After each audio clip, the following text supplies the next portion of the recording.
Hello and welcome to Cricket on Loop. मैं हूँ रूहा Nadeem. You're back with another episode. Of course, cricket जो है वो continue हो रही है, तो हमारा show भी continued रहेगा, and we'll try and make sense of whatever is happening in Pakistan cricket. Although at this moment it is getting harder and harder for us to make sense of it, and whether it's through numbers, whether it's through just watching, observing, and seeing what is happening, some of the decisions. I think बेहतर यही होगा कि हम जो experts हैं उनके views सुने और ये जाने कि वो क्या सोच रहे हैं, बिकॉज हम सारे जो हैं फैंस जो हैं कंफ्यूज ही हैं, और आई थिंक कंफ्यूजन ये भी थोड़ी देर तो रहेगी. हमारे साथ है नन अदर देन मजर Arshad, the cricket on loop usual, the expert that I was talking about. Mazhar, Assalamu alaikum. Welcome back to the show. I hope you're doing well because whatever is going on in Pakistan cricket, I know आप geographically तो शायद थोड़ा दूर हैं पाकिस्तान से, लेकिन your mind must really be trying to make sense of what is happening at home. हमने बड़ी बात की इस home season के बारे में. Not the start that we wanted, being whitewashed by Bangladesh at home. बिल्कुल रोहा, आपने बात की कि जरा थोड़ा मैं दूर हूं तो वो ज्यादा फ्रस्ट्रेशन होती है, क्योंकि यहाँ पे कैरेबियन में जो है रात को 1-2 बजे आप उठ के जब मैच देखते हैं और फिर जब इस तरह की परफॉर्मेंस हो तो फिर मजीद फ्रस्ट्रेशन होती है। तो वैसे ही जो है वो नींद नहीं आती, तो इस तरह की परफॉर्मेंस देख के नींद बिल्कुल ही उड़ जाती है। तो आई थिंक कि जहाँ पे पाकिस्तान की परफॉर्मेंस ऑब्वियसली खराब है, आप कह सकते हैं कि एक बड़ा लोएस्ट पॉइंट है पाकिस्तान की टेस्ट हिस्ट्री के अंदर specifically. But at the same time I think credit should go to Bangladesh. जिस तरीके से जो है उन्होंने परफॉर्म किया है, जो उनके मुल्क के हालात थे उससे वो डिस्ट्रैक्ट नहीं हुए। एक वक्त पे तो लग रहा था शायद ये टूर भी जो है वो ना हो और पोस्टपोन हो जाए, बट दे केम। और आई थिंक के उनका एक एक्सपीरियंस, मुशफिकुर रहीम, शाकिबुल हसन, मेहदी हसन, और उसके बाद सबसे बड़ा जो इस सीरीज में जो एक टेक अवे है, और ना सिर्फ बांग्लादेश क्रिकेट के लिए बल्कि ग्लोबल क्रिकेट के लिए जो एक अच्छा साइन है, कि बांग्लादेश की फास्ट बॉलिंग जो हमेशा से एक बहुत बड़ा कंसर्न रहा है for them. I don't think कि जब से उन्होंने क्रिकेट खेलना शुरू किया इन 25 सालों में उनकी फास्ट बॉलिंग इतनी स्ट्रांग कभी लगी है। The likes of Nahid Rana, Shoriful Islam है, हसन महमूद है, तस्कीन है, और इबादत हुसैन को भी मैं इसी जो है वो कैटेगरी में लेकर आऊंगा। तो आई थिंक ये बहुत ही एक पॉजिटिव साइन है फॉर बांग्लादेश। अभी रिसेंटली वो न्यूजीलैंड में भी जाके एक टेस्ट मैच जीते थे, और अब पाकिस्तान में आगे सीरीज जीतना, आई थिंक जितनी तारीफ की जाए कम है। और जहां पे हम पॉजिटिव्स की बात कर रहे हैं बांग्लादेश की, the captaincy has also been so amazing to see. Shanto की कंसिस्टेंसी इस फॉर्मेट में, he enjoys the red ball format, he enjoys leading this side. And you know, आपने जो न्यूजीलैंड वाली सीरीज की बात की, रिसेंटली उनकी काफी सक्सेसेस आई हैं अवे फ्रॉम होम, क्योंकि ये भी एक क्रिटिसिज्म उनपे काफी रहता था कि अपने कंडीशंस में तो वो रिकॉर्ड्स या स्टैट्स या जो भी हैं उनके एक बेहतर साइट पे तो रहते हैं, but when they're away and when they're in new conditions. So I think this is also start of a new era for Bangladesh cricket in terms of doing well in tests and winning test series away from home under the leadership of Shanto, of course.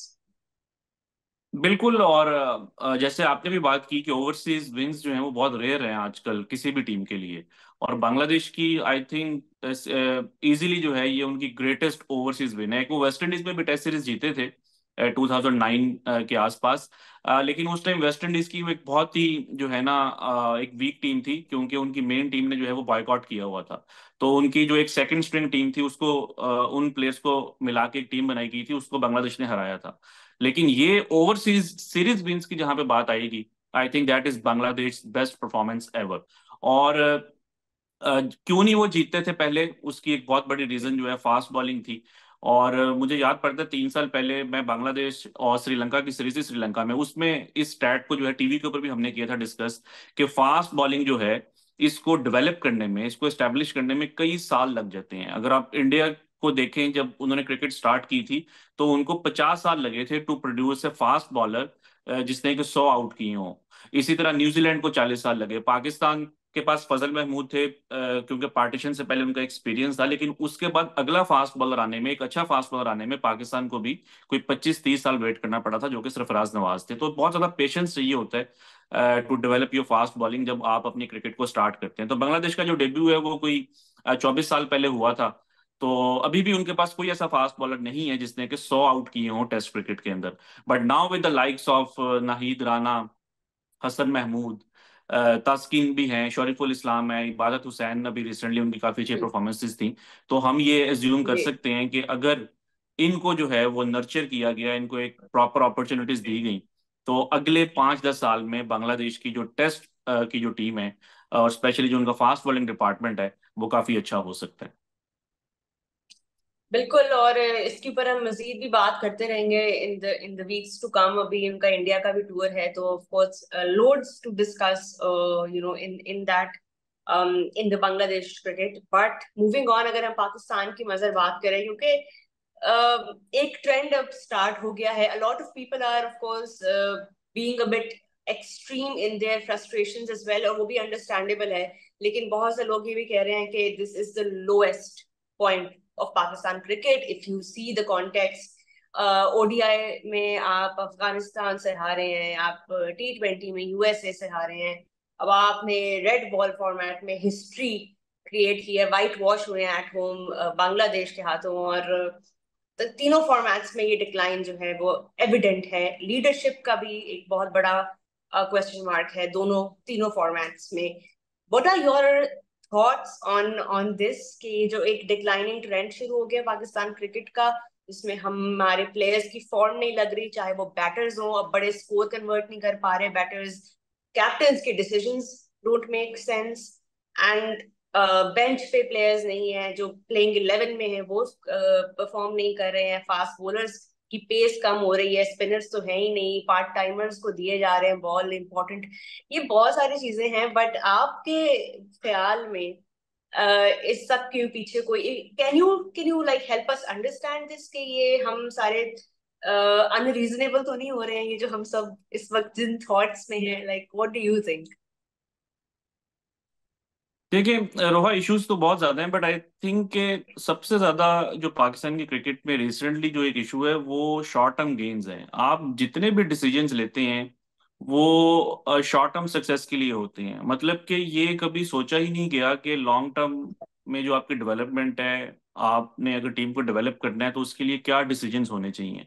क्योंकि पाकिस्तान एक ऐसी country है जहाँ पे cricket ही जो है वो एक स्पोर्ट है, सिंगल स्पोर्ट नेशन है। तो क्रिटिसिज्म बहुत ज्यादा होता है, और अनफॉर्चुनेटली हमने इसके ऊपर पहले भी बात की है कि पाकिस्तान में मीडिया का जो प्रेशर है उसको बहुत ज्यादा सीरियसली लिया जाता है। बाकी कंट्रीज में ऐसा नहीं होता। इंडिया जो अभी T20 वर्ल्ड कप जीती है, उससे पहले बहुत ज्यादा प्रेशर था उनके ऊपर टू ड्रॉप रोहित शर्मा या विराट कोहली, के जी तुम्हें आईपीएल में रन नहीं कर रहे, कई साल से जो है ये जो रिजल्ट्स हैं वो प्रोड्यूस नहीं कर रहे। उनके जो यंगस्टर्स थे, अभिषेक शर्मा हो गए, रिंकू सिंह हो गए, कई ऐसे प्लेयर्स थे जिनको लेके बहुत ज्यादा प्रेशर था। बट वहां पे ये चीजें मैटर नहीं करती। वो कहते हैं कि ठीक है मीडिया बोलता है बोलने दो। इवन इंग्लैंड में भी आप देखें कि अभी रिसेंटली इंग्लैंड टीम के ऊपर बहुत ज्यादा बातें हुई हैं जब वो T20 वर्ल्ड कप हारे हैं, या ओडीआई वर्ल्ड कप। इंग्लैंड में तो, इंडिया में तो बहुत ही खराब उनकी परफॉर्मेंस थी।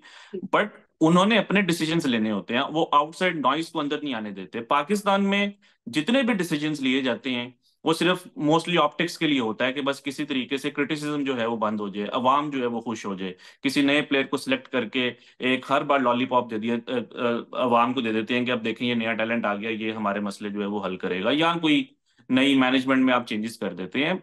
आपने अगर टीम को डेवलपमेंट करना है, आपको टफ डिसीजंस लेना होंगे, आपको अनपॉपुलर डिसीजंस लेना होंगे, जिससे कि बेशक अवाम, मीडिया आपका नाराज हो रहा है, उनको होने दें, बट लॉन्ग टर्म के लिए जो है आपको इस तरह के स्टैंड्स लेने पड़ते हैं। बट देन लॉन्ग टर्म आप तब लेंगे जब एक कोई स्टेबिलिटी होगी। पिछले अगर आप 4-5 साल देखें तो हर 5-6 महीने के बाद एक नई मैनेजमेंट, नई रिजीम आ जाती है। तो उसमें फिर ऑब्वियसली जो नया बंदा आता है वो भी शॉर्ट टर्म चीज़ों की तरफ जो है वो चला जाता है। तो आई थिंक जब तक पाकिस्तान ये इंडिविजुअलिज्म से नहीं निकलेगा कि जी प्लेयर्स जो हैं, जो आपके 4-5 प्लेयर्स हैं, उनसे जब आप हटके नहीं सोचेंगे, और जब तक आप अपने जो है वो लॉन्ग टर्म गोल्स जो है उनको सेट नहीं करेंगे, पाकिस्तानी क्रिकेट ऐसी जो है वो मजीद आई थिंक डिक्लाइन की तरफ जो है वो जाती रहेगी। आपने अभी बात की ऑप्टिक्स के लिए डिसीजंस बहुत लिए जाते हैं और उसमें आपने प्लेयर्स का एग्जांपल दिया। अभी मतलब एक और एग्जांपल है, अगर आप इस कैटेगरी में डालना चाहें वो आपके ऊपर है या जो भी सुन रहे हैं, बट अब चेयरमैन साहब ने ये कहा है कि हमारे पास टैलेंट नहीं है coming through the system, because we can't replace the players who are not performing because feeder system से कोई प्लेयर्स नहीं आ रहे हैं। और एक नया डोमेस्टिक चैंपियनशिप शुरू करवाई है जिसमें वो प्लेयर्स लेकर आएंगे और ये एक नया पाथवे बनेगा या जो भी इसका मकसद है। योर थॉट्स ऑन दिस, आपको भी लगता है ये भी जो प्रोजेक्ट है ये जब भी ये रिजीम चेंज होगी, जिस तरह आपने एग्जांपल दिया शॉर्ट टर्म गेम्स का, do you think this is another one of those things, या do you see potential in this tournament and cup, and maybe new players can now come through the system? And if yes, then why do we have our own domestic system then in place? उसकी relevance, उसके importance पे भी question mark आता है. So I want to know your thoughts on this upcoming Champions Cup. देखिए, जो पहली बात आपने की टैलेंट पूल कम है, इसमें तो कोई शक नहीं है, ये बात बिल्कुल ठीक है, ये एक फैक्ट है कि टैलेंट पूल कम है। लेकिन टैलेंट पूल कम होने की वजह ये भी है कि इन द रिसेंट ईयर्स, पिछले 5-6 सालों में जो टैलेंट आपका आता है, आपने उसको मिसमैनेज भी बहुत ज्यादा किया है। कि एक प्लेयर जो एक सीजन में परफॉर्म करता है वो टीम में आ जाता है और फिर अगले सीजन के बाद वो बाहर हो जाता है। तो ये जो इतनी चेंजेस होती हैं उसमें कभी भी आपकी टीम एस्टेब्लिश नहीं हो सकती, स्पेशली फॉर टेस्ट क्रिकेट जिसमें कि बहुत ज्यादा पेशेंस जो है वो रिक्वायर्ड होता है। आप हर 6 महीने के बाद ओपनर चेंज कर देते हैं, फिर आपका कैप्टन जो है वो चेंज हो जाए। अभी तो चले, पिछले कैप्टन को तो काफी ज्यादा टाइम मिला था, बाबर को, बट अब दोबारा बातें हो रही हैं कि आप 5 मैचेस के बाद कैप्टन को चेंज करते हैं। तो आई थिंक एक तो ये है कि जिसकी वजह से आपका जो टैलेंट है वो डेवलप नहीं हो पाता, जिसकी वजह से आपका जो टैलेंट पूल है वो श्रिंक होता जा रहा है। और जो आपने दूसरी बात की कि डोमेस्टिक में जो चेंजेस हुई है, देखिए आइडिया तो बहुत अच्छा है, एक चैंपियंस कप होगा। क्योंकि पाकिस्तान में इस टाइम वनडे क्रिकेट बहुत कम है, इंटरनेशनल क्रिकेट आई मीन, तो चैंपियंस ट्रॉफी से पहले आप एक चैंपियंस कप करवा रहे हैं ताकि प्लेयर्स को थोड़ा सा वो यूज टू हो फॉर ओडीआई क्रिकेट। बट इस तस्वीर का एक दूसरा रुख भी है कि कहीं ये ना हो कि इन 2-3 हफ्तों के अंदर जो प्लेयर परफॉर्म करे वो सीधा पाकिस्तान की टीम में आ जाए। देन जब उससे परफॉर्म नहीं होगा, फिर आप जो है ये सोचेंगे कि हमारे पास जो है वो टैलेंट पूल नहीं है। आप हम्म. कई बार इस चीज के ऊपर बात हुई है, दुनिया में देख लें कि प्लेयर्स स्पेशली जो बैटर्स हैं, जब वो 4-5 सीजन्स में कंसिस्टेंटली परफॉर्म करते हैं, जब वो मेच्योर हो जाते हैं, उनको तब टीम में लेकर आया जाता है। पाकिस्तान में literally you just need one good season to be in the team, just one season. आप साइम अयूब सबसे बेस्ट एग्जांपल है, even though I I want him in the team now, मैं ये नहीं कह रहा कि उनको नहीं होना चाहिए, but he came in the test team सिर्फ एक अच्छे अच्छे सीजन की बेस के ऊपर। और अब जो प्रेशर क्रिएट हो रहा है from Huraira, it is also based on the fact कि सिर्फ कोई एक रैंडम ए टीम का टूर था in Australia against Bangladesh A, जिसमें उन्होंने रन्स किए हैं, and now people want him in the team. तो आई थिंक ये चीजें नहीं होनी चाहिए। You have to be very sensible, you have to be very patient, you have to be very consistent when it comes to player development. तो जब तक पाकिस्तान इस तरह के टफ डिसीजंस नहीं लेगा, आपके टैलेंट पूल का इशू जो है वो इसी तरह चलता रहेगा। Yeah, and I agree with what you have said and what you have identified. आपने पहले भी काफी दफा शो में ये चीज आइडेंटिफाई की है कि हम शॉर्ट टर्म मेमोरी होती है शायद यहाँ पे लोगों की भी, मीडिया की भी, फैंस की भी, और जो सिलेक्शन कर रहे हैं वो फिर इन प्रेशर्स में आके डिसीजन मेकिंग करते हैं to please everybody else. But अब क्योंकि हम अभी इस टेस्ट सीरीज के हवाले से बात कर रहे हैं, do you how do you rate Shan Masood's captaincy? Because I want to know a lot. A lot was said in that first test match also, जब उन्होंने declare किया at that point 448 पे, जब उन्होंने declare किया, और वहां पे there was room for more over there for Pakistan, जो कि बाद में उन्होंने भी reflect किया था इस बात पे। फिर कुछ playing 11 में we went with our pace battery, हमने confidence दिया अपने bowlers को and we were strong. And then in the next test हमने अबरार अहमद को इंक्लूड किया, पेस थोड़ी कॉम्प्रोमाइज जरूर हुई, बट हमारे पास एक, अब उन्होंने ये प्रेशर में आके किया या उनके अपने टैक्टिक्स थे, अपने स्ट्रैटेजीज थे, फिर पिच को रीड करना, मिस रीड करना रादर।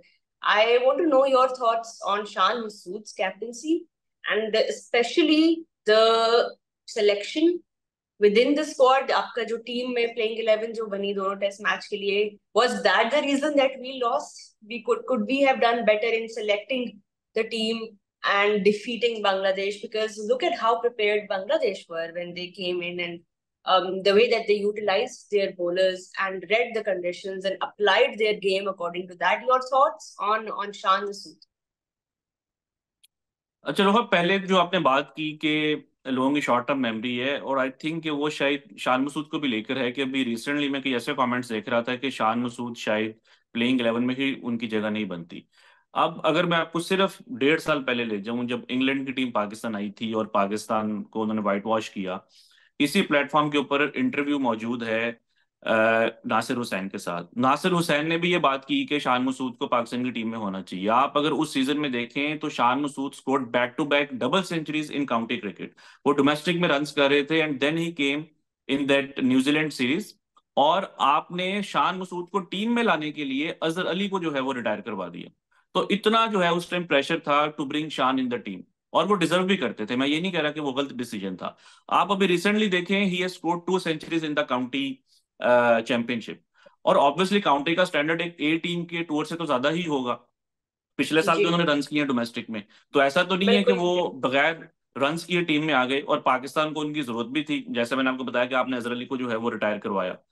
अब एकदम से जो है, अब अगर उनकी 3-4 मैचेस बुरे गए हैं तो अब लोग कह रहे हैं कि जी उनको टीम में नहीं होना चाहिए। ये प्रॉब्लम है पाकिस्तान की कि आप डिसीजन लेते हैं based on the recent memory. Recency bias बहुत ज्यादा है। तो एक तो ये बात है कि शान जब टीम में आए थे तो वो बिल्कुल जो है वो टीम में जगह डिजर्व करते थे, and I think he should be opening the batting. वो नंबर 3 जो है वो नहीं खेलते डोमेस्टिक में, और आप अब्दुल्ला को 3 पे कर सकते हैं एंड शान कैन ओपन विद साइम। ये तो है एक पॉइंट। दूसरी जो बात की आपने कैप्टनसी की, देखिए अभी तक 5 टेस्ट मैचेस खेले हैं शान ने, पाकिस्तान पांचों ही हारा है, बट आई थिंक कि जो कैप्टनसी खराब हुई है ना, वो सिर्फ एक मैच में थी, जो कि इस सीरीज का, बांग्लादेश सीरीज का जो पहला टेस्ट मैच था, जो कि आपने भी पॉइंट आउट किया कि इनिंग्स जो है जल्दी डिक्लेयर की, कंडीशंस को रीड नहीं किया, और आपने स्पिनर नहीं खिलाया, और बहुत ज्यादा जो है आपने ट्रस्ट किया अपने क्यूरेटर के ऊपर कि वो आपको एक अच्छी पिच बना के देंगे, जो कि सेकंड टेस्ट में हमें देखने को मिली भी। तो आई थिंक टेक्टिकली एक मैच उनका बुरा था, बट आप ओवरऑल भी टीम के रिसोर्सेज देखें, आपकी फास्ट बॉलिंग उस तरह से नहीं है जिस तरह से पहले होती थी। आपके batters, Babar Azam out of form है, अब्दुल्ला शफीक एकदम से आउट ऑफ फॉर्म हो गए हैं, बाकी सारे आपके मोरलेस जो है वो नए प्लेयर्स हैं। तो आई थिंक कि थोड़ा सा जो है वो हमें जो है वो शान को थोड़ा सा बेनिफिट देना पड़ेगा। अगेन, आपने डिसीजन लिया 6 महीने पहले, वो भी एक पॉपुलर डिसीजन था कि आइडियली तो रिजवान को कैप्टन होना चाहिए था टेस्ट टीम का। ये बात हम पहले भी कर चुकी हैं इसी शो के अंदर, बट क्योंकि उस टाइम पाकिस्तान वर्ल्ड कप हारा हुआ था इंडिया में, और रिजवान की अपनी अच्छी परफॉर्मेंस नहीं थी, आपने फॉर्मेट्स को मिक्स किया कि जी लोग क्या कहेंगे, जी रिजवान को कैप्टन बना दिया। आपने एक बाहर से प्लेयर को लाके जो है वो कैप्टन बना दिया शान को। वो भी एक पॉपुलर डिसीजन था। तो अब आपने अगर वो डिसीजन लिया है तो उसको आई थिंक बैक करना पड़ेगा। ये अगर आप हर 2 सीरीज के बाद कैप्टन को चेंज करते रहेंगे तो जो अगला कैप्टन आएगा उसके अंदर भी कोई कॉन्फिडेंस या ट्रस्ट फैक्टर नहीं होगा। तो आई थिंक के शान को जो है एटलीस्ट ये पूरा सीजन जो है वो कंटिन्यू करना चाहिए। आपने जो बात अभी की कि कुछ की प्लेयर्स हैं जो आउट ऑफ फॉर्म है, उनमें से एक जो है बाबर आजम भी है, और शायद सबसे ज्यादा जो ओनर्स इस वक्त है वो उन पे ही है in terms of seniority. Former captain है, ऑफ कोर्स वर्ल्ड रैंकिंग्स को लीड करते आ रहे हैं काफी सालों से। अभी फिलहाल उनका रैंक भी ड्रॉप हुआ है टेस्ट क्रिकेट में, क्योंकि पिछले कई इनिंग्स से उन्होंने, आई डोंट नो 14 है, 13-14 इनिंग्स से उन्होंने, he hasn't been able to cross the 50 mark, which is very surprising for for a batter of his caliber. और हम इंतजार भी कर रहे हैं, क्योंकि वो स्टार्ट्स जो होते हैं उनको जो मिलते हैं वो उनको कन्वर्ट ही नहीं कर पाते। He is not able to stay out there and protect his wicket. और ड्यू आई मीन इस पे हम क्या, एक पॉइंट था जब आप और मैं जब शो करते थे और हम बाबर की कोई एक स्लम्प आता था फॉर्म में, तो हम दोनों भी यही बात डिस्कस करते थे कि maybe it's too soon for us to discuss कि ये एक वरिंग साइन है, बिकॉज एक ग्रेट बैटर है और अभी भी वो ग्रेट बैटर है। बट अब मजा थोड़ा सा वो कहते हैं ना, अब हम उस जोन में आ गए हैं जहां पे अब समझ में नहीं आ रहा कि is this a mental block for him and how can he come out of this, or maybe is it test match fitness का कोई question है, या does he not want to play red ball? um how does one make sense of such a prolonged slump in Babar's career, because we are not used to seeing this from him? बिल्कुल, I think worrying sign तो है for Pakistan के, आपकी इस generation का जो सबसे best batter है, ही is not producing runs, but at the same time I think it's natural, कोई भी दुनिया का बड़े से बड़ा जो बैटर है वो इस पैच से गुजर सकता है जिसमें कि 1-2 साल रन ना हो। सचिन तेंदुलकर हो गए, विराट कोहली हो गए, आई मीन इंजमाम हो गए पास्ट में, यूनुस खान, सबके ऊपर कोई इस तरह का फेज आया था। I mean I am not drawing any comparison, but just telling you के बेस्ट प्लेयर्स के ऊपर भी इस तरह का फेज आ सकता है। अब वो क्या कोई टेक्निकल इश्यूज हैं, कोई मेंटल ब्लॉक है, ये तो आई थिंक जो एक्सपर्ट्स हैं वही इस चीज को ज्यादा अच्छे तरीके से जज कर सकते हैं। बट मतलब कि पास्ट को देखते हुए किसी भी प्लेयर के ऊपर ऐसा फेज आ सकता है। लेकिन एक और यहाँ पे बात है कि पाकिस्तान इस वजह से नहीं हार रहा कि बाबर आजम रन्स नहीं कर रहे। बाबर आजम ने तो चले तीन, अभी जाके उनकी फॉर्म खराब हुई है ना। पिछले 3-4 सालों में तो उन्होंने रन्स किए हैं, लेकिन पाकिस्तान क्या जीता है टेस्ट क्रिकेट के अंदर? सिर्फ एक may be south Africa series जो पाकिस्तान की एक अच्छी परफॉर्मेंसेज में आती है। उसके अलावा तो मोस्टली पाकिस्तान की कोई इतनी खास अच्छी परफॉर्मेंसेज नहीं है जिसमें कि पाकिस्तान ने सीरीज जीती हो। जब इंग्लैंड आया है और इंग्लैंड ने पाकिस्तान को 3-0 हराया है, तब बाबर आजम की फॉर्म तो ठीक थी, उसमें इतना ज्यादा स्लम्प तो नहीं था। तो इशू जो आ रहा है वो पाकिस्तान का बॉलिंग का आ रहा है कि आपके जो फास्ट बॉलर्स हैं वो टेस्ट मैच की जो स्किल्स हैं वो या तो अभी तक डेवलप नहीं हुई, या मिस हो रही हैं, या प्लेयर्स का इंटरेस्ट नहीं है। मतलब कि मेरी जो है मेमोरी में कोई इस तरह का मैच नहीं है कि somebody like a bowler as good as Shaheen Afridi would have rested. जिसका भी वो डिसीजन था ऑस्ट्रेलिया के अंदर, उनको एक एक टेस्ट मैच में रेस्ट करवाया गया। अब आई डोंट नो कि वो शाहीन का डिसीजन था या मैनेजमेंट का था। शाहीन ये कहते हैं कि वो मैनेजमेंट का था, उन्होंने एक इंटरव्यू में भी ये बोला है। तो ये जो चीजें पहले नहीं होती थी। अभी भी आप देखें कि जिस तरीके से जो है आपके जो फास्ट बॉलर्स हैं इस मैच में भी खुरम शहजाद के अलावा कोई भी जो है वो इस तरह की फॉर्म में नजर नहीं आया जिस तरह के एक टेस्ट मैच में होना चाहिए। आमिर जमाल चले अनफिट थे, शायद नसीम को आपने रेस्ट करवा दिया, which is to an extent fine, क्योंकि आपने 3 महीनों में 5 टेस्ट मैचेस खेलने हैं, या 2 महीनों में 5 मैचेस खेलने हैं, तो कहीं ना कहीं तो रेस्ट करवाना ही था किसी को। तो उन्होंने, पाकिस्तान ने कहा कि let's do it in the Bangladesh series. फिर आपके जो स्पिनर्स हैं वो भी उस तरह से नहीं आ रहे। पाकिस्तान में तो ऐसे होता था कि अगर एक स्पिनर टीम में परफॉर्म कर रहा है तो पीछे बैकअप ऑप्शन में 2-3 होते थे। इस टाइम आपके पास अबरार के अलावा आपको अबरार के अलावा और कोई ऑप्शन नजर ही नहीं आ रही। तो आई थिंक कि ठीक है, while we talk about Babar Azam batting, but जो पाकिस्तान मैचेस हार रहा है वो अपनी बॉलिंग की वजह से हार रहा है। बिल्कुल। और आपने वर्कलोड मैनेजमेंट की खुद ही बात छेड़ दी है, और हमने बहुत दफा इस बारे में भी मजर बात की हुई है कि कब जाके पाकिस्तान क्रिकेट ये अंडरस्टैंड करेंगे कि प्लेयर्स का वर्कलोड मैनेज करना है। बिकॉज पिछले कई सालों से हम देख रहे हैं शाहीन को, नसीम तो खैर बार बार इंजर हुए हैं उनके पास, फिर हारिस भी, एंड देन आपके बैटर्स में बाबर भी, रिजवान भी, अम, हर सीरीज का हर मैच खेल रहे हैं rather than thinking about the bench strength and resting players. एक तो रेस्टिंग का भी कॉन्सेप्ट नहीं पाकिस्तान क्रिकेट में आई डोंट थिंक अभी तक किसी ने एक्सेप्ट किया फुल्ली कि आप प्लेयर्स को रेस्ट कराएं, तो वो उनकी बेहतरी के लिए और टीम की बेहतरी के लिए हो सकता है। बट नाउ मूविंग फॉरवर्ड, क्योंकि अब वर्ल्ड टेस्ट चैंपियनशिप साइकिल में भी हम हैं, हमने बाबर की फॉर्म डिस्कस की है, हमने कैप्टेंसी डिस्कस की है शान मसूद की। But now moving forward, where do you think Pakistan will be looking to make improvements, especially because next series हमारी बहुत important है, and of course England के साथ we cannot make the same mistakes that we made against Bangladesh. Where do you think, because I know time कम है तो कोई drastic चीजें शायद ना हम expect कर सके, but within the same squad या वही जो number of players हैं, where can we do one better against England in the upcoming series? देखिए, एक तो ये है कि पाकिस्तान को अपना बॉलिंग कॉम्बिनेशन जो है वो ठीक करना होगा। वो आई थिंक कि शायद पाकिस्तान ने बांग्लादेश को बहुत ज़्यादा लाइटली लिया, और एक मैच में जो है वो इस मैच में शाहीन और नसीम दोनों को जो है पाकिस्तान ने रेस्ट करवा दिया। तो इंग्लैंड सीरीज में तो ये नहीं होगा। आई थिंक हम एक्सपेक्ट करेंगे कि तीनों मैचेस जो हैं वो खेलें शाहीन और नसीम, और साथ फिर आमिर जमाल भी अगर फिट हो जाते हैं तब तक, एंड देन अबरार अगर होंगे, तो ये आपका एक अच्छा बॉलिंग कॉम्बिनेशन बनता है। तो बॉलिंग के ऊपर बहुत बड़ी जिम्मेदारी है in that England series, and I hope कि पाकिस्तान इस मैच के बाद डीमोटिवेट नहीं होगा, और इसी तरह की जो पिचेस हैं वो होनी चाहिए। अगर आप फ्लैट पिचेस बना देंगे तो एक तो आपके बॉलर्स की Yeah. फिटनेस जो है वो भी खराब होगी। हो सकता है जो है वो आपके बैटर्स जो है वो रन्स कर जाएं, लेकिन ड्रॉ के भी चांसेस हो जाते हैं। और उसमें भी जो है लास्ट टाइम पाकिस्तान ने देख लिया कि फ्लैट पिचेस में भी जो है जो आपके ओपोनेंट्स है वो ज्यादा अच्छा खेल के चले जाते हैं। जिस तरह इंग्लैंड आया था एंड दे बीट यू 3-0, और न्यूजीलैंड के जो मैचेस थे वो दोनों ड्रॉ हो गए थे। तो ये वाली जो पिच थी ये काफी एक अच्छी पिच थी फॉर टेस्ट क्रिकेट। बिल्कुल। अगर आप इसमें टेक्निकली साउंड है, आप में अगर पेशेंस है, तो आप रन्स भी कर सकते हैं, जिस तरह बांग्लादेश के कुछ बैटर्स ने किया।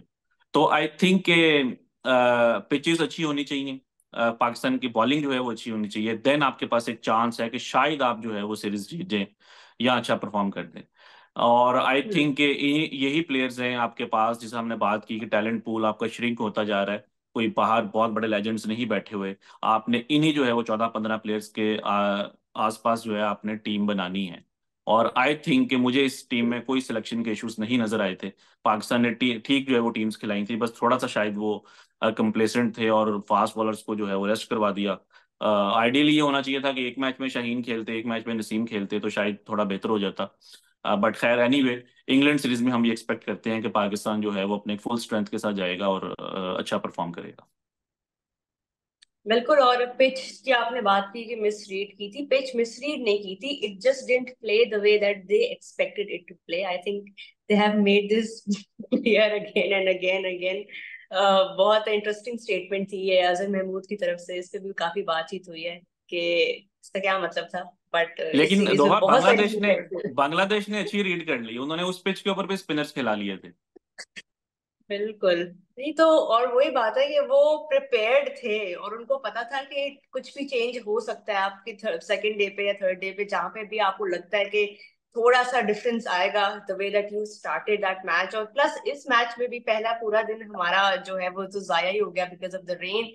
और जहां पे फैंस वेट कर रहे थे कि रेन आएगी, आखिरी दिन वहां पे कोई रेन नहीं आई उनको बचाने। But this is cricket and this is why they call it the test. Mazhar Arshad, thank you so much for joining us once again.